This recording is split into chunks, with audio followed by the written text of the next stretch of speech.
Qu'est-ce que tu attends pour réaliser tes rêves? Qu'est-ce que tu attends pour manifester la vie de tes rêves? Oui, oui, je parle bien de ces rêves-là, ce que tu as au fond de toi depuis toujours, mais que tu as préféré mettre de côté, oublier. Pourquoi? Parce que tu t'es persuadé que tu n'étais pas capable. Tu t'es persuadé que ça n'arrivait qu'aux autres, que les autres avaient un privilège que tu n'as pas. Ce qui est totalement faux, je t'assure. Mais est-ce que tu as vraiment essayé? Est-ce que tu as essayé de prendre des opportunités qui te passaient sous le nez? Ou tu as préféré les ignorer? Parce que dans ce cas-là, il y a deux manières différentes de les ignorer complètement. La première, c'est tellement que tu as peur, tu les vois ces opportunités-là, mais tu préfères totalement passer à côté parce que tu penses que tu as le temps, ou tu penses que tout simplement tu n'es pas encore à la hauteur. Ou alors le côté où tellement tu n'as pas confiance en toi et en tes capacités que tu ne les vois même pas arriver. Tu les ghostes littéralement. Mais la vraie question maintenant, c'est est-ce qu'il est trop tard? Est-ce qu'il est trop tard, malgré toutes les opportunités loupées, malgré toute cette peur? Est-ce qu'il est trop tard pour réaliser ses rêves? Et la réponse est non, il n'est jamais trop tard. Tant que tu es en vie, tu auras des opportunités encore et encore qui viendront à toi. Mais le temps ne se rachète pas, et tu le sais très bien. Donc libre à toi maintenant de vouloir réussir avant tes 30 ans, après tes 30 ans, à 50, 60, 70 ans, c'est à toi de voir. Mais les opportunités viendront encore et encore. Moi personnellement, si je n'avais pas pris cette décision risquée, cette opportunité qui me faisait complètement flipper, je serais passée totalement à côté de mon chemin que Dieu, l'univers, la vie, appelez ça comme vous voulez, avait envisagé pour moi. Et aujourd'hui, grâce à ces décisions, j'ai réussi pas à pas à réaliser mes rêves. Je serais passée totalement à côté de tout mon chemin vers la mode, mon rêve depuis toujours. Alors aujourd'hui, je vais te raconter mon histoire. Comment Dieu, l'univers, la vie, appelez ça comme vous voulez, m'a amené à manifester ma vie de rêve. Cette vie que je construis jour après jour et que je vis maintenant concrètement. Alors installe-toi, prends-toi à manger, prends-toi une petite fraîcheur et c'est parti. Tout a commencé avec une Barbie. Eh oui, une Barbie. Et pour vous mettre dans le contexte, je suis née dans une grande famille où on est 6 sœurs et dont j'ai été la seule de mes sœurs à être une grande fan de Barbie. Il faut savoir que j'avais quasiment toutes les Barbies qui existaient. Enfin, j'avais énormément de Barbies, j'aimais les vêtir, les coiffer, les chausser et aussi je regardais énormément les films Barbie. Et un jour, je tombe sur un des films qui m'a le plus marqué et gravé à vie. C'est le film de Barbie et le monde de la mode. Après avoir justement vu ce film-là, j'ai eu totalement un déclic. Pour moi, je savais exactement et pertinemment ce que j'allais devenir plus tard. Je savais que j'allais être dans le stylisme, dans la mode. Je ne savais pas exactement comment, ni pourquoi, ni vraiment ce que c'était. Mais pour moi, c'était clair. C'était clair, je ne savais au fond de moi que c'était ça que je voulais. Je voulais travailler dans la mode. Et un jour, à 6 ans, je décide de faire ma première création. Je prends un vieux jean que je savais qu'on allait jeter. Je vais me munir de la petite boîte trempe-l'œil. Vous savez, cette boîte que toutes les mamans ont au fond de leur placard où tu penses que tu vas retrouver des biscuits ou des chocolats alors que finalement, c'est du fil et des aiguilles. Et je me munis de cette boîte parce que j'avais déjà vu ma mère coudre des chaussettes trouées ou des choses comme ça. Et j'avais bien analysé ses gestes. Et à cette époque, on n'avait pas YouTube. On n'avait pas YouTube, des tutos, etc. J'ai même pas demandé à ma maman de m'aider ou de me dire comment coudre. Je l'ai juste fait, tout simplement. J'ai commencé à coudre et j'ai cousu quoi? Une salopette en jean pour ma Barbie. Eh oui, une salopette en jean. Je me suis vraiment compliqué la tâche, mais j'ai adoré le faire. Malheureusement, je ne l'ai pas ici pour vous le montrer. J'aurais rêvé de juste l'avoir même pour moi seulement, mais je ne l'ai pas. Il faut savoir que j'ai vraiment fait, je vais vous montrer un exemple. Enfin, les bretelles qui se croisaient en X derrière, la petite poche devant. Tout simplement, j'étais super fière. C'était une fierté pour moi. Pour moi, c'était une révélation. Je savais que c'était ce que j'aimais faire. Et il faut savoir qu'aussi, à cette époque-là, je dessinais énormément. J'adorais dessiner sur des feuilles, bien sûr, pas sur les murs. J'aimais analyser les visages et les redessiner. Donc, à 7 ans, j'ai dessiné mon premier portrait. C'était mon oncle. Je lui avais même fait les petites rides, la petite poche avec le Marlboro rouge qui dépassait. Et ça a gravé tout le monde. Et je dessinais beaucoup de robes également, vu que je regardais énormément les princesses Disney, les Barbie. Et à chaque fois que j'allais faire les courses avec ma maman, à Lidl en particulier, il y avait toujours cette machine à coudre qui m'attendait et qui m'observait. Je la voyais et je la voulais. Mais ma maman ne me l'a jamais achetée, je suis un peu triste pour ça, mais c'est pas grave. Parlons de mon adolescence. Faut savoir qu'avant mes 16 ans, Comme je vous l'ai dit auparavant, je suis née dans une grande famille. On n'avait pas l'opportunité de s'acheter chacune nos vêtements. Donc on recevait souvent des gros cartons de mes cousines qui avaient 10 à 15 ans de plus que nous, dont les vêtements étaient bien plus vieux. Tout simplement, on piochait ce qui nous plaisait ou pas. Et puis, tout simplement, on s'habillait qu'avec les habits de nos cousines. De nos grandes cousines, que je précise bien. Donc les habits étaient très très très vintage. Et à cette époque-là, c'était pas l'époque d'aujourd'hui où le vintage est mis en avant. À cette époque, ça n'avait pas les tendances, etc. Tu pouvais être même rejeté, critiqué. Mais le point important là-dedans, c'est que malgré le fait que j'avais les habits vintage de mes cousines, j'arrivais à les mettre en valeur et me mettre en valeur. Et à chaque fois que j'arrivais en classe, pourtant il faut savoir que chaque année j'avais la même paire de chaussures. Je gardais peut-être une année, voire deux, les mêmes chaussures. C'était une paire blanche et une paire noire. J'avais déjà compris la méthode des basiques. Et pourtant, toutes mes amies, toutes les filles de la classe, elles avaient les dernières tendances de chaussures qui valaient super cher. Elles faisaient toute la danse. Et pourtant, à chaque fois que j'entrais en classe, on me disait sans cesse cette phrase « Mais tu arrives toujours en bombe, tu viens toujours bien habillée, etc. » Et moi, je le prenais super bien. Je me suis dit « Si seulement vous saviez !» Et c'est pour ça que je vais vous dire, les filles, tout est dans l'énergie et dans le style. Alors moi, j'ai toujours été du début à la fin l'artiste de la classe. J'avais des filles de la classe que je ne connaissais à peine, qui venaient me demander des conseils sur le maquillage également, sur comment avoir un style, etc.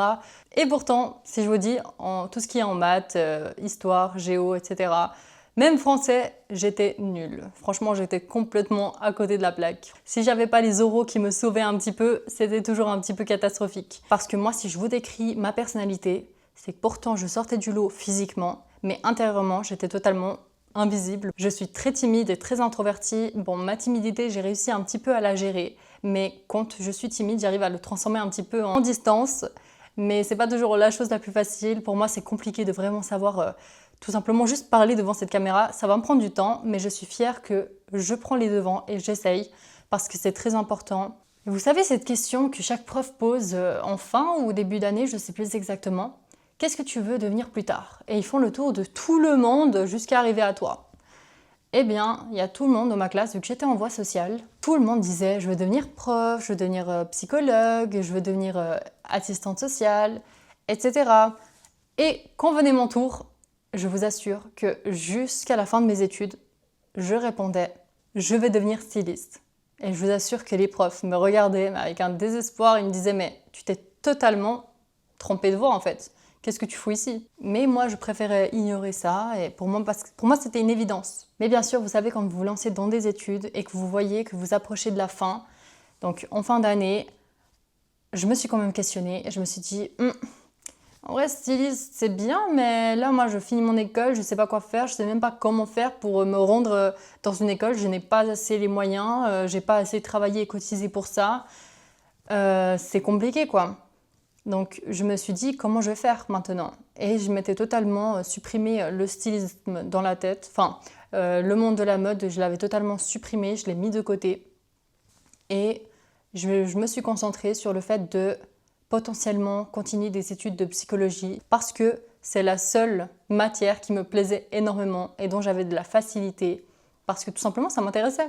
Quand tu t'intéresses à quelque chose, tu fais des bonnes notes, ce qui est normal. Tout simplement, j'étais fan de la psychologie, je voulais absolument faire des études en psychologie finalement. Il fallait avant ça que je fasse une maturité d'une année. Vu que j'avais fait un stage en crèche, ils auraient pu me recruter directement. J'avais déjà gardé ma place, j'avais juste à les appeler. Et c'est ce que je comptais faire. Mais là où ma vie a totalement été bouleversée, c'est malheureusement dès lors où mon grand-père est décédé et que ma maman, elle a dû se rendre en urgence dans notre pays d'origine pour tout simplement les funérailles. Et c'est là qu'elle revoit une cousine à elle, qu'elle n'avait pas revue depuis 10-15 ans, et dont elle commence à discuter. Et elle, il faut savoir que c'est une couturière, d'accord? Et elle a une seule fille qui, elle, du coup, avait 30 ans, et avait déjà un enfant, elle vivait avec sa belle famille, du coup, elle n'était pas du tout chez elle. Donc sa chambre, elle était libre. Et ma maman, elle défile les photos, elle montre du coup la fierté, ses filles, etc. Et elle tombe sur moi et puis elle lui dit elle est très artistique, elle adore la mode, etc. Elle a fait un business de maquillage, etc. Blablabla, voilà, elle me sauce un petit peu. Et c'est là où ma tante lui dit, du coup sa cousine, lui dit « J'ai une place chez moi, si elle veut, elle peut venir l'année prochaine. » Et il y a une école qui a ouvert il n'y a pas si longtemps que ça, avec un couturier français, bien sûr de ce pays d'origine, mais qui est allé en France étudier pendant des années, qui est devenu couturier, et qui tout simplement pourrait lui ouvrir des portes, et dont elle serait également dans cette école une fois par semaine en tant que couturière, la même année. Et ma maman, elle est totalement contente, elle se dit de toute façon, j'étais même pas sûre de mon futur, de toute façon j'aurais trouvé quelque chose, comme je vous ai dit, j'avais déjà mon stage, je comptais faire ma maturité, et ensuite me renseigner sur la psychologie et mes études de psychologie. Mais finalement, tout simplement, la vie en a voulu autrement. Quand ma maman elle est rentrée, elle avait qu'une hâte, c'est de m'en parler. Elle m'en a parlé, elle a dit « Écoute, il y a cette cousine que j'ai vue, donc ta tante, que je ne connaissais d'ailleurs pas du tout, ça il faut bien le retenir, je ne la connaissais ni d'Adam ni d'Ève, je ne l'avais jamais vue de ma vie. Et d'ailleurs, elle était bien plus âgée. Elle m'en parle. Et là, moi, je me suis dit, j'ai deux options. Soit j'ignore et je passe totalement à côté de quelque chose, soit je prends des risques. Pourquoi j'avais tout pour refuser cette opportunité? Déjà de 1, c'était dans un pays que je ne connaissais absolument pas. Je n'avais jamais été dans ce pays. Oui, il est proche de mon pays d'origine, mais je ne connaissais absolument pas, je n'étais jamais allée, c'était très flippant pour moi. Prendre l'avion toute seule, je n'avais jamais pris l'avion, ça faisait des années. Je pense que la dernière fois que j'avais pris l'avion, c'était quand j'étais bébé. Donc je n'avais jamais pris l'avion, mais en plus toute seule, pour moi c'était totalement inconcevable et flippant. Même si c'était d'un côté mon rêve, mais c'est quand même flippant quand on te dit « Ah, maintenant tu dois y aller, tu dois prendre l'avion. » 2, 3, aller vivre chez des inconnus. Oui, il faut se rappeler que je ne la connaissais absolument pas, cette tante. Pour être honnête, j'aurais préféré prendre un appartement toute seule. Mais dans les deux cas, c'était quand même compliqué.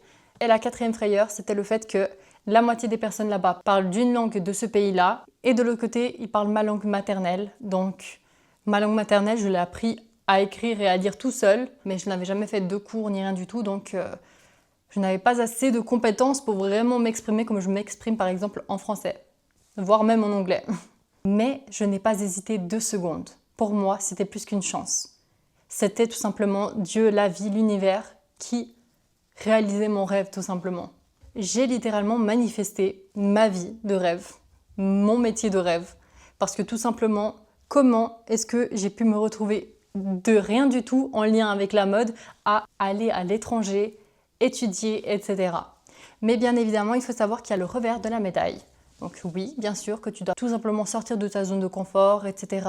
Tu dois en plus te faire des nouveaux amis. C'est compliqué de se faire comprendre par tout le monde, surtout quand tu ne parles pas la même langue et tu n'as pas la même mentalité. Donc j'en ai appris beaucoup et je suis très fière. Pour moi, je pense que c'est vraiment ce qui a totalement bouleversé ma vie.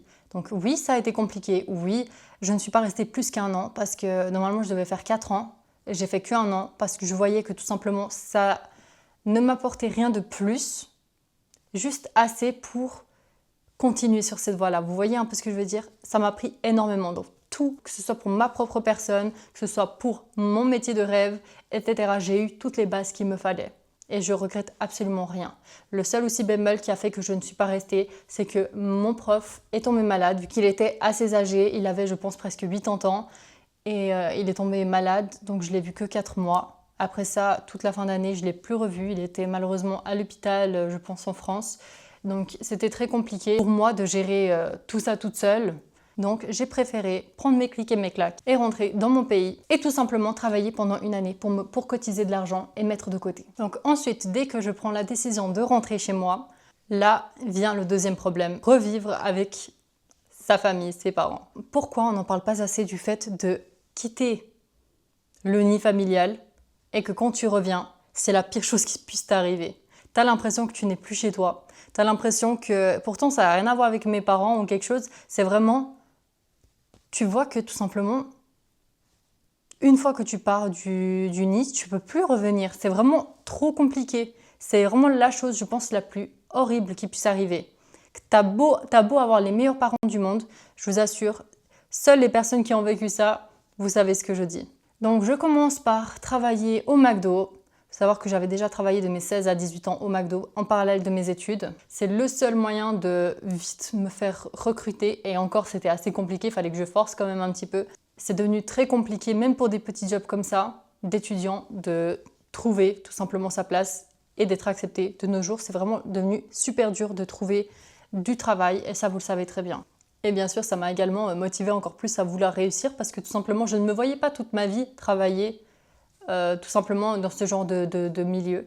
Je ne dénigre absolument pas ces métiers parce que tout métier a besoin d'un savoir et tout simplement a un mérite. Mais je parle pour ma cause à moi. Je savais que j'étais faite pour la mode et il fallait absolument que je trouve un moyen pour m'y rattacher. Donc là, je commence à enfin me décider que pour l'année prochaine, je vais aller en France pour pouvoir faire des écoles de mode. Donc j'envoie mes candidatures à plusieurs écoles différentes dont je reçois beaucoup de réponses et ils me demandent par exemple des tests, de créer un vêtement, etc. et de le renvoyer, etc. Ou d'abord déjà il faut payer, je pense 50 € pour chaque inscription, donc ça commençait à faire un peu beaucoup quand même. J'ai été prise partout, partout. Il n'y a aucune école qui m'a refusée parce que j'avais déjà de bonnes bases, comme je vous ai déjà dit auparavant. Et j'ai été acceptée en fait. Le seul bémol, c'est que mon diplôme n'était pas reconnu chez eux. Donc il fallait que je fasse reconnaître mon diplôme. Ça aussi, il fallait que je paye. Et j'ai attendu trop longtemps. Bien assez longtemps pour abandonner. Pas parce que je voulais abandonner, mais que c'était un peu trop tard tout simplement. Donc vu que du coup je suis en Suisse, je ne sais pas si je vous ai dit auparavant, mais j'ai vécu toute ma scolarité, enfin toute mon enfance, en fait toute ma vie tout simplement, je suis même née en Suisse. J'ai cherché des écoles. Ici, on n'en parle même pas du prix. Le prix est plus qu'explosif, tu peux même pas te rendre compte à quel point c'est cher.